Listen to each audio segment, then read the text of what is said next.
stop. I want it, I got it. I want it, I got it. I want it, I got it. I want it, I got it. I want it, I got it. I want it, I got it. I want it, I got it. Hey, hello everyone. How you doing? This is Sharon Combs.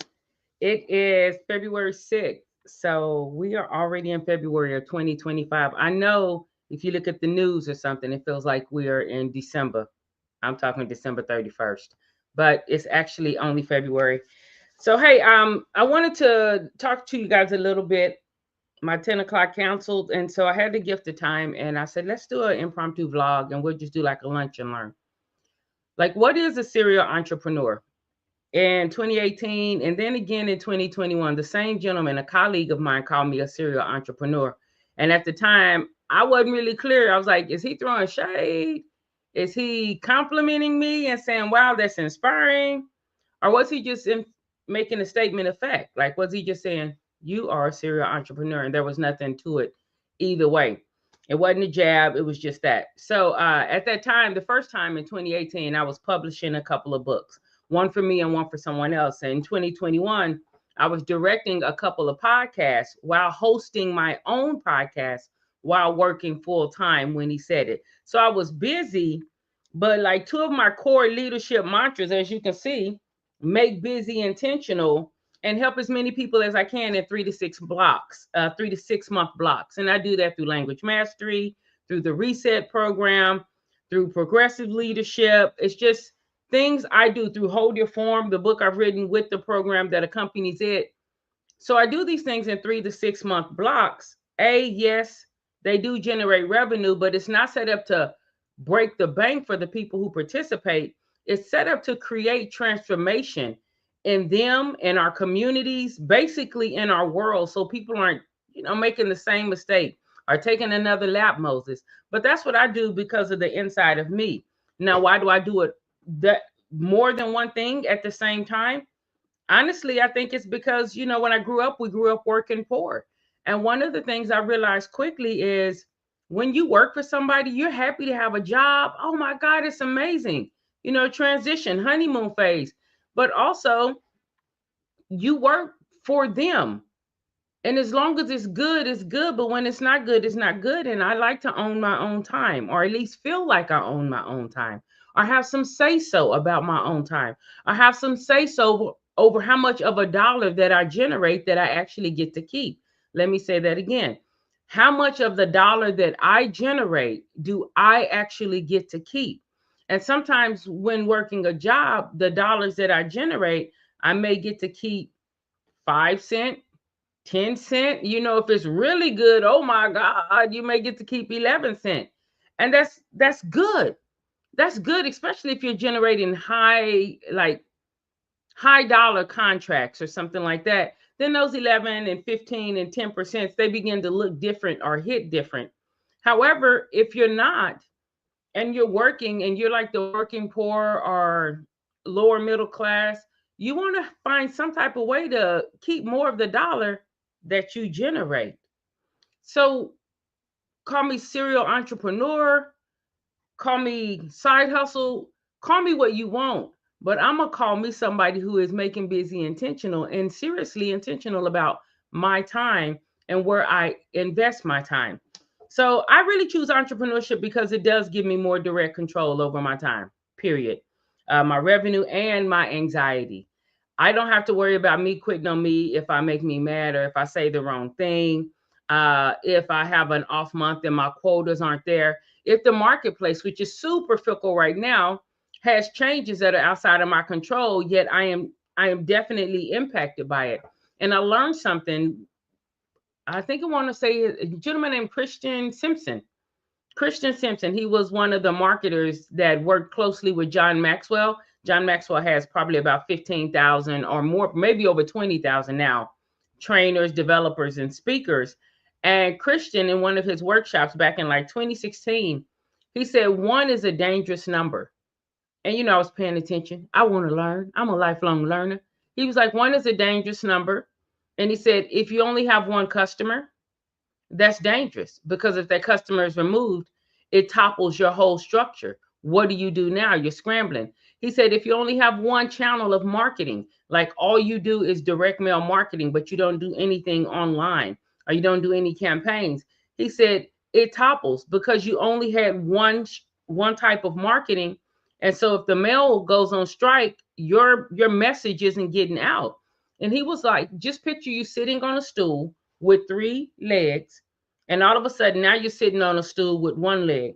And if your core is good, you can balance that. You can make it work. Oh, you can make it work. Yeah, you can. But that's a lot of work on your core.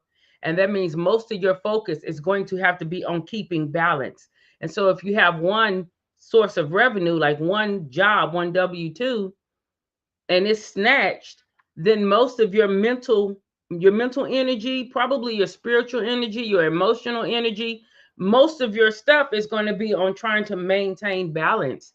And to me, that's anxiety producing. It may not be for you. I'm just talking about me, guys. I'm just talking about me. It may not be for you. So I don't mind being labeled a serial entrepreneur because I wasn't doing it for anyone else anyway. I mean, I do it for me and I do it for the people that I get to help, but it's something that I chose to do. And if it's something that you choose to do, you have to know that you have to let go of noise. You can't let go of noise from outside. Counsel, yes. Business counsel, yes. But noise, just because somebody doesn't understand what you're doing or they're not doing what you're doing, you cannot let that land. You can't. So it may take some time, but as time goes, give that less and less time, like less and less energy, less and less attention. Because wherever your attention goes, your intention is soon to follow. That's Myron Golden, by the way, Trash Man, the Cash Man. Uh, a great teacher. He's a great teacher. So back to this. What is a serial entrepreneur? And again, this is live on different places. So, just come on in. Come on in. I see some stuff right here. There we go. Yes. So what is a serial entrepreneur? A serial entrepreneur is not just somebody who starts a new business every time they get like an idea. You may get $1 million idea in the shower and be like, oh my God, I'm going to do this. That's delusion. If that's all you're doing with it, straight up, that's delusion. And I have been deluded. Hey, I have been deluded. I've been like, oh, this is a great idea. Everyone will love this. No, everyone didn't love it. I loved it because it fit me at that time, but it didn't mean it was for the masses. So it was a great idea, but it was a great idea for me. So just because you have a good idea in the shower doesn't mean that it's the idea for the world. It doesn't mean it's $1 million idea. Hear me when I say it doesn't mean it's not either. Okay.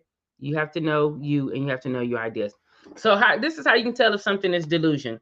Delusion, if you're spending more, like say you buy all the domains, which they'll tell you to do.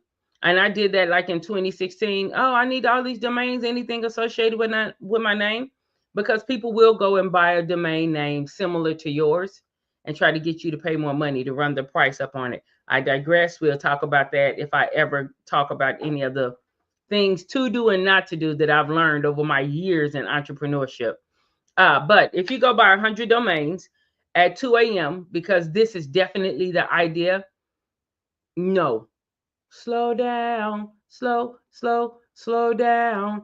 You want to vet the idea. You want to count the cost of the idea. You want to see what the market is for the idea. And a quick way to do that is just type in your idea in the YouTube box and in Google and see what else comes up. That's going to let you know whether it's a viable market. That's also going to let you know how many other people may be doing what you're doing.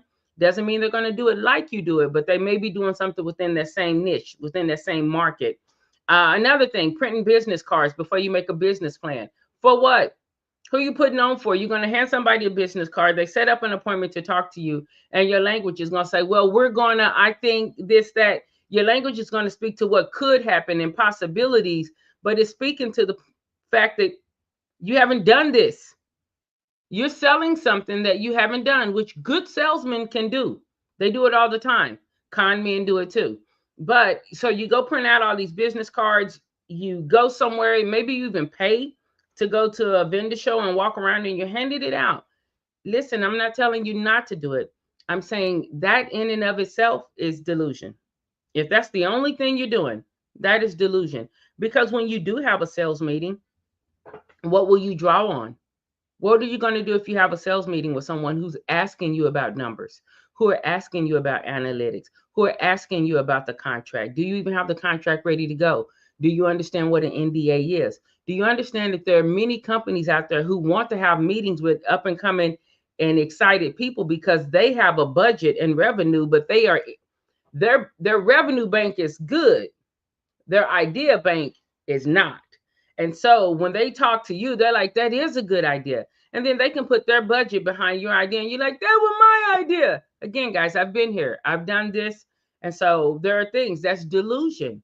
It's delusion for you to think that a company is not going to take your idea. You're unprotected. That's your IP, but you don't know it. Oh, let me say it again. That is your IP, but you don't know it. And so, ask for paperwork. And if you ask for paperwork and they scatter like roaches when the light comes on, just know they were roaches. They did not mean you well. They did not mean you well. But you were operating in delusion because all you had was a business card and nothing else. And saying, I don't need any funding, I'll just go viral. Putting all your hope into a viral post. That is a lottery mentality, which is great if you win the lottery. It's super great. I mean, it's how many billion people in the world? And how many of them have won the lottery? And of those that won the lottery, how many of them still have their money? Again, just banking on being a viral post, even if you get a viral post, if it doesn't have to do with anything that you are promoting, like you take something because it's crazy, or you film a fight. What do I look like filming a fight going viral over the fight? But I train leadership, communication. I teach leadership and communication and how to handle transition, emotional intelligence. That's my wheelhouse. So I go viral and I get all these people who just want to see fights. They're not interested at this point in their life in leadership or transition or emotional intelligence. They want drama, and emotional intelligence is saying, hey, let's minimize the drama as much as possible. Let's save drama for the movie screen. Let's save drama for other people. So, yes. Now, what is a serial entrepreneur? What are some viable and measurable things, some quantifiable things that you can look at to see if you are seriously like a serial entrepreneur? Is you launch a business and it evolves and it scales. I used to think scale was growing, but this gentleman, I'm telling you guys, charisma, don't be fooled by charisma.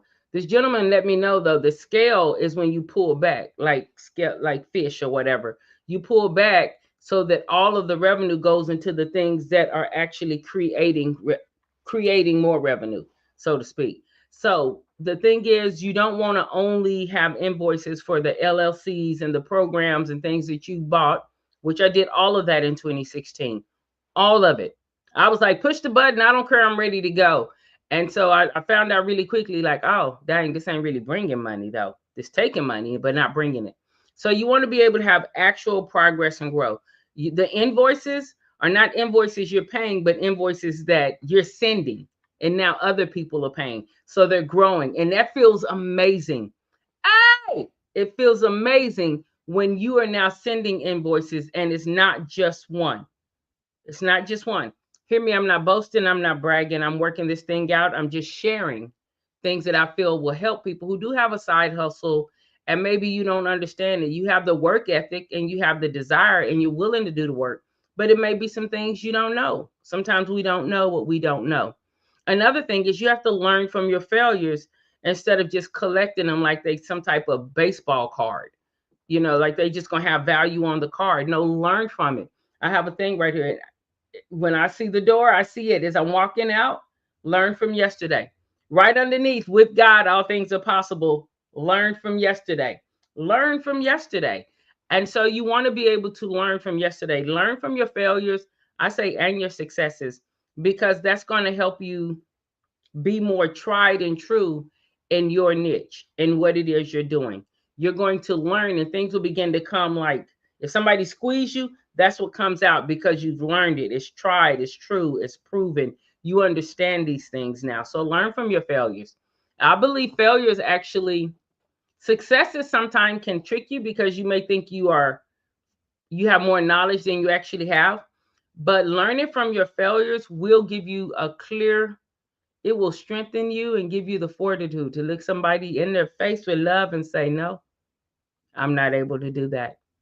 It will help you with your price point. So you don't have to feel like, oh man, I shouldn't have said that price. No, yeah, you should have.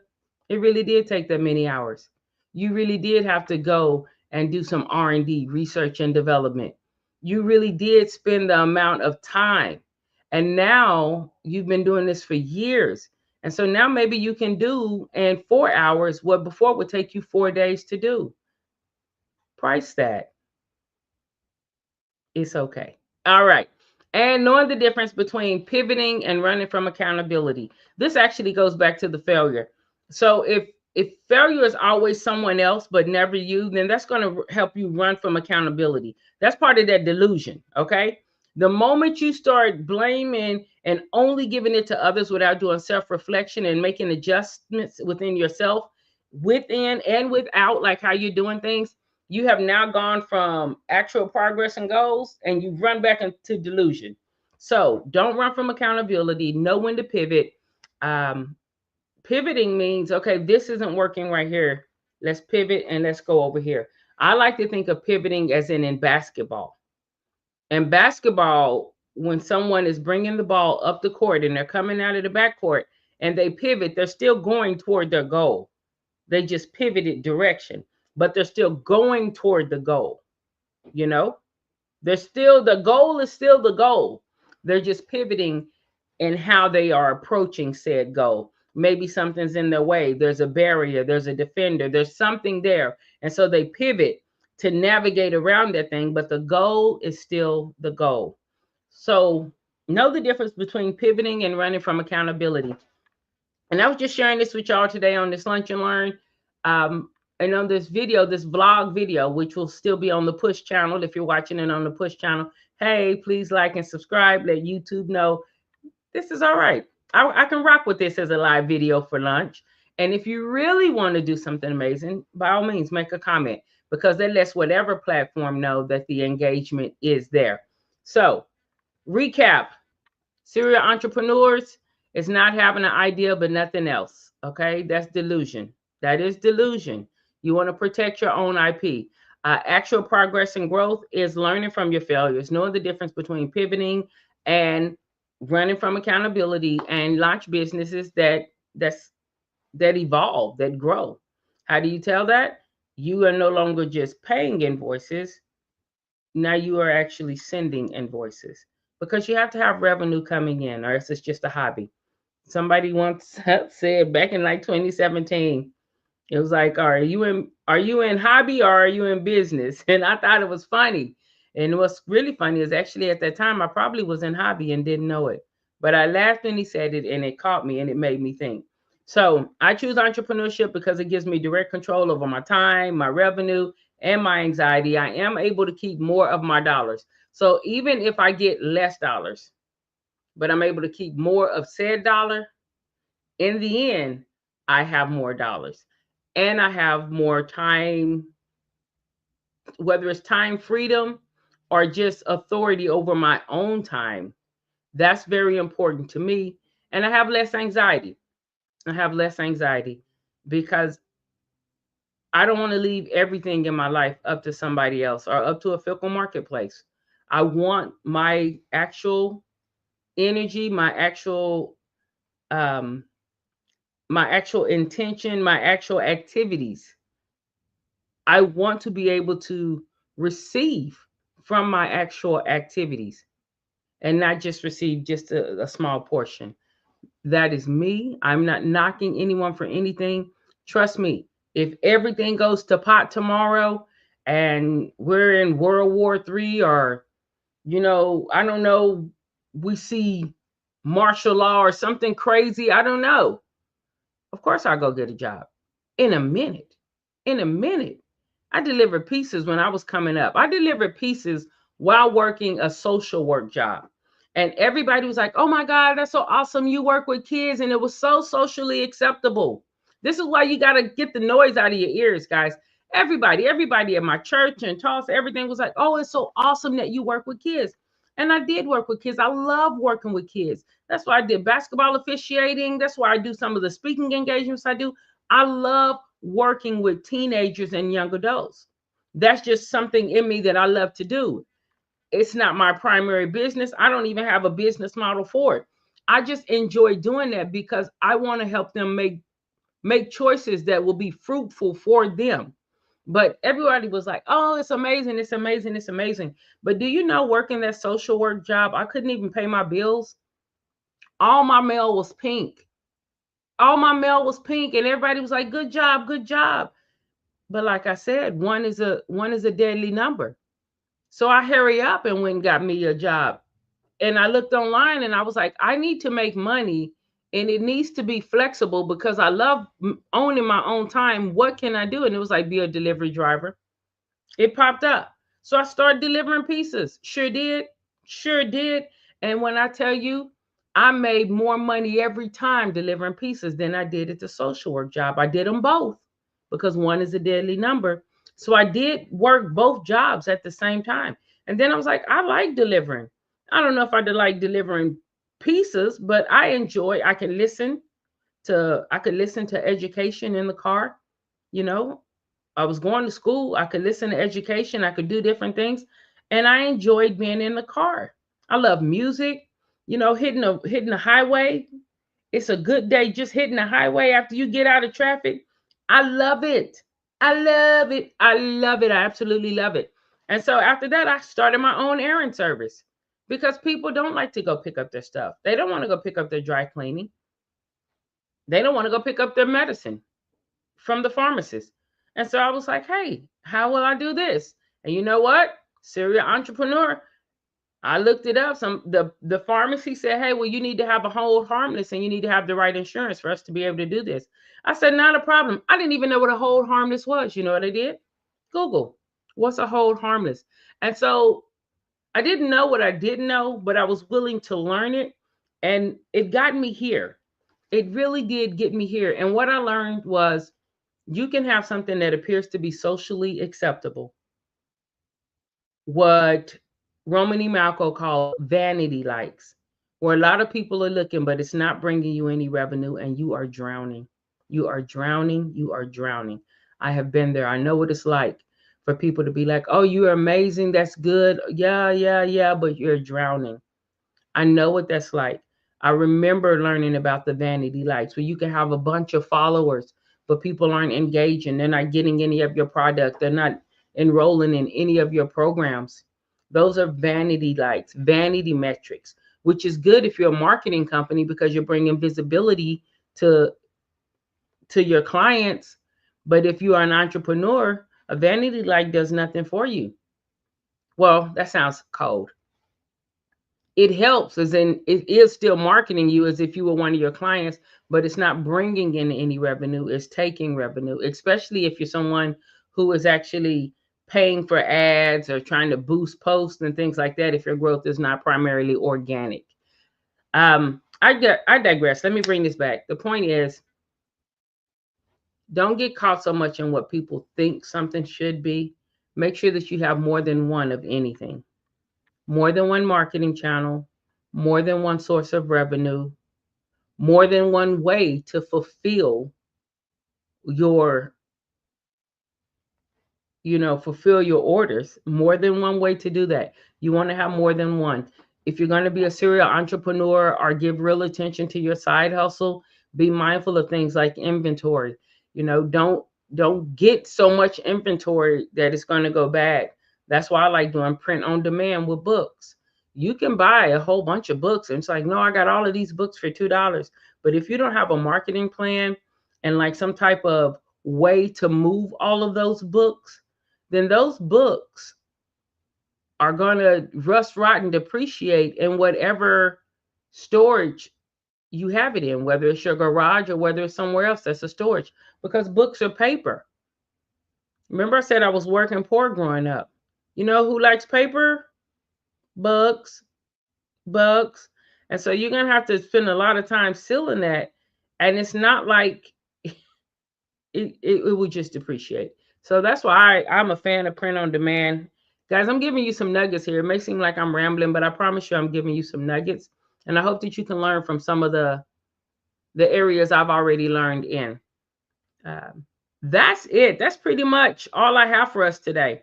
Again, when dude said that statement, I don't know whether it was shade. I don't know whether it was praise. It does, like I said, it doesn't matter because I was never doing it for him. I was doing it for me. I was doing it for me.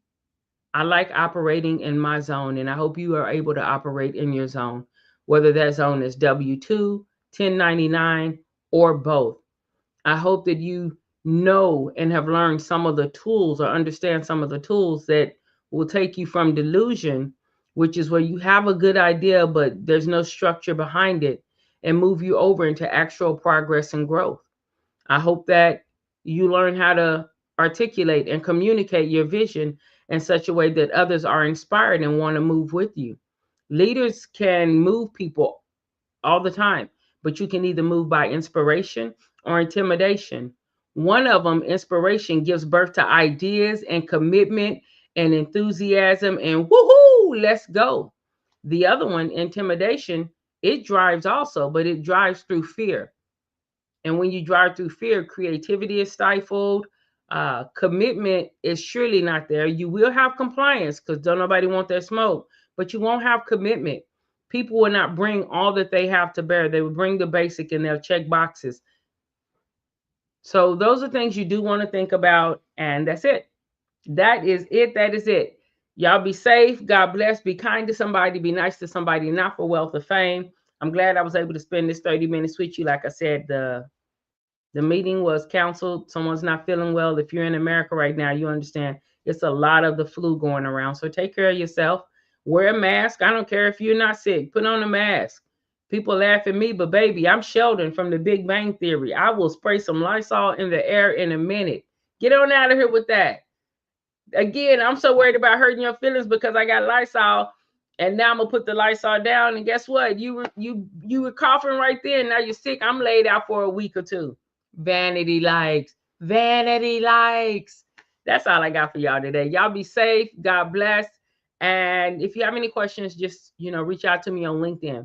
My name is Sharon Combs. It's right there on the screen. Reach out to me on LinkedIn. That is the place that I do most things. You can send me a direct message through Instagram, Facebook. You can even put something in the comments here on YouTube. But most of the things I do are going to be on LinkedIn. So do those things. LinkedIn, I'll get it the same day. If it's somewhere else, I won't get it until about 2 or 3 days later because I check those differently.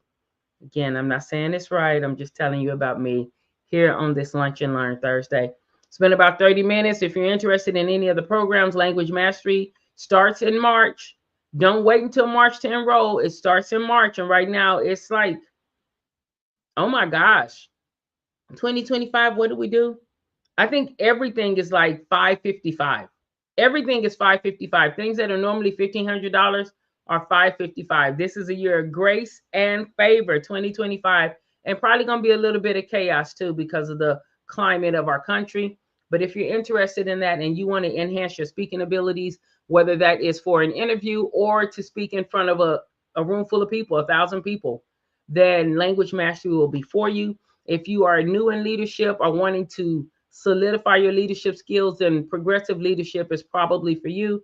And if you just want to kickstart, a 30-day kickstart, then the Reset is going to be for you. And you can get that information all on pushapp.sharoncombs, see Sharon's with a Y.com. pushapp.sharoncombs.com. It'll show you everything there, the books, the courses. We have some free teachings on there about the myths of leadership, things like that, providing feedback. Just check it out. That's all I have for y'all today. Again, I've said that 3 times, so be safe. God bless, and I'll see you soon.